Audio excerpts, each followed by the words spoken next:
नमस्कार दोस्तों, आप सभी साथियों का मैं संजय सिंह राणा भारतीय सर्वधर्म पार्टी के अपने इस ऑफिशियल लाइव प्रोग्राम में आपका हार्दिक स्वागत और अभिनंदन करता हूं। मेरे प्यारे साथियों, आज हम आपके समक्ष एक खास मुद्दे को लेकर के आए हुए हैं और इस मुद्दे पर आपकी आंखों पर पड़ी हुई पट्टी को हटाने की चेष्टा करेंगे, जो हम जातिवाद के बहकावे में आकर के, मंदिर मस्जिद के बहकावे में आकर के, हिंदू मुसलमान के बहकावे में आकर के, हिंदू राष्ट्र और मुस्लिम राष्ट्र के बहकावे में आकर के इस खास मुद्दे को नज़रअंदाज कर देते हैं।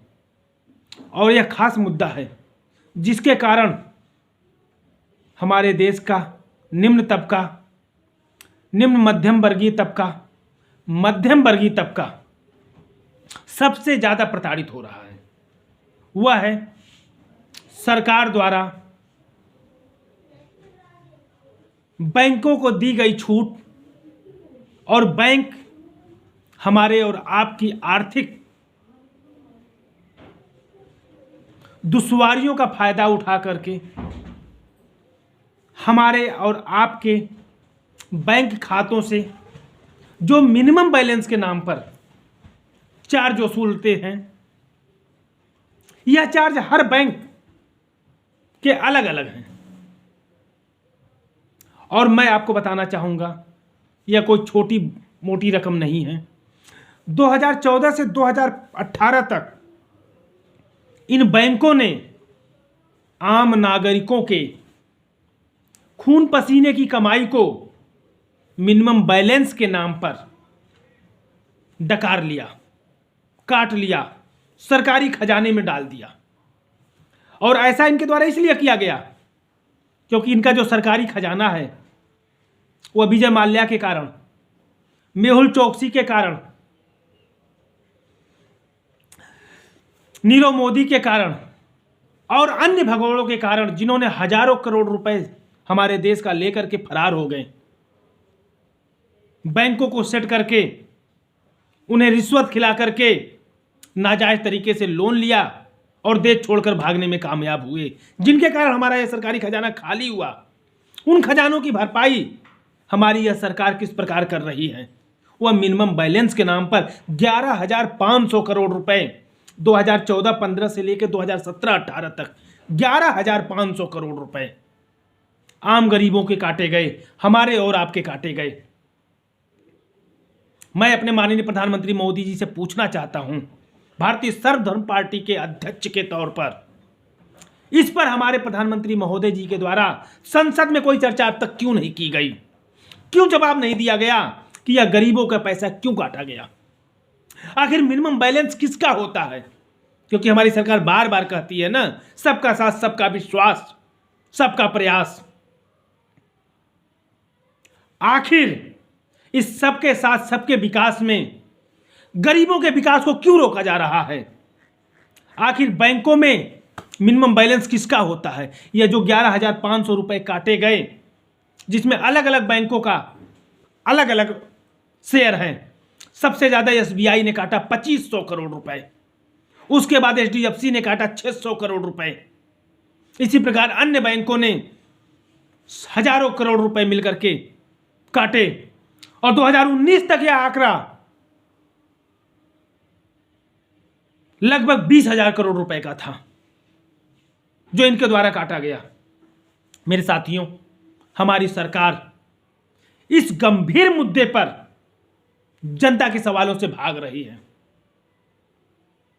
अपनी उपलब्धियां तो गिना रही हैं और अपनी उपलब्धियां इस प्रकार गिना रही हैं जैसे वह हम पर आसान कर रही हो। यह जो विकास हो रहा है, जो कि हमें तो दिखाई नहीं दे रहा है, केवल कागजों में, हवा हवाई में, उन पर भी इस प्रकार हम पर एहसान लादा जा रहा है कि वह पार्टी फंड से उस देश का विकास किया जा रहा है। इनका जो पार्टी फंड है लगभग 6,000 करोड़ रुपए, उस फंड से वो देश का विकास कर रहे हैं। नहीं मेरे साथियों, यह जो कर रहे हैं यह हमारे और आपके खून पसीने की कमाई से कर रहे हैं। इसे हम पर कोई आसान नहीं कर रहे हैं। यह हमें हिंदू मुसलमान के नाम पर बांट करके हमें गुमराह कर इन गंभीर मुद्दों से हमारा ध्यान भटका करके यह हमें सिर्फ और सिर्फ मूर्ख बनाने का प्रयास करते हैं। और हम मूर्ख बनते भी हैं, क्योंकि हम और आप, खास करके निम्न मध्यम वर्गीय परिवार, मध्यम वर्गीय परिवार और निम्न वर्गीय परिवार, अपनी थोड़ी सी जरूरत के लिए इनके प्रलोभन में आ जाते हैं, क्योंकि हमारी जरूरतें बहुत छोटी होती हैं। हम हवाई जहाज में सफर करने का सपना नहीं देखते हैं, हम संसद में जाने का सपना नहीं देखते हैं, हम विधानसभा में जाने का सपना नहीं देखते हैं। हम सपना देखते हैं हम किसी प्रकार एक सरकारी नौकरी पा जाएं, क्लर्क बन जाएं, प्यून बन जाएं, कांस्टेबल बन जाएं, सेना में सैनिक बन जाएं। हमारी एक ख्वाहिशें होती हैं, और इन्हें मैं पूरा करने के लिए हम सब दिन रात एक करते हैं। यही अगर आपका यह छोटा भाई संजय सिंह राणा, जो पिछले 11 वर्षों से आपको जागरूक करने की चेष्टा कर रहा, यही जो सपना हमारी सीमित है, अगर यही सपना हम संसद में पहुंचने के लिए देखने लगे, हम विधानसभा में पहुंचने के लिए देखने लगे, हम राजनीति की ओर आने का यह सपना देखने लगे, तो यह जो हमें लूटते हैं, इनके लूटने पर अंकुश लग जाएगा। क्योंकि हम स्वयं वहां होंगे और अपने साथ हो रहे अन्याय का विरोध हम वहीं जाकर के कर सकते हैं। सरकार के नियमों का अगर हम विरोध करना चाहें तो हम संसद के सिवा रोड पर नहीं कर सकते हैं, वहां हमें कोई तवज्जो नहीं देगा।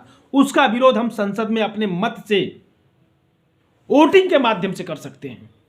और आपका यह छोटा भाई संजय सिंह राणा आपसे यही चाहता है कि अपने देश का हर युवा राजनीति की ओर मुख करे, क्योंकि जिस प्रकार इन पॉलिटिकल पार्टियों ने राजनीति को अपनी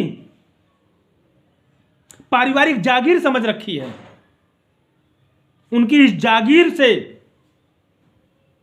उनका अधिकार हमें छीनना होगा। और यह तब संभव होगा जब हम राजनीति को, इस भारतवर्ष को, अपने आने वाले बच्चों के भविष्य को के रूप में एक विश्वगुरु के रूप में देखना चाहेंगे। और मेरे साथियों, इस मुद्दे पर, यह जो मिनिमम बैलेंस का मुद्दा है, आखिर जब भी हमारी सरकार, यह बैंक भगोड़ों से पैसा नहीं वसूल पा रही है, लेकिन हम और हमसे और आपसे, जो हम यहीं पर हैं, हर महीने, हर तीसरे महीने, हर अकाउंट से मिनिमम बैलेंस के नाम पर आज भी पैसे काटे जा रहे हैं। मेरे साथियों, जागरूक बनिए,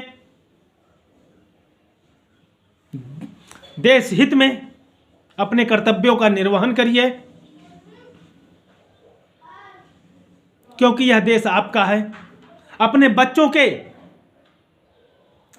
शिक्षा के लिए, अपने बच्चों के चिकित्सा के लिए,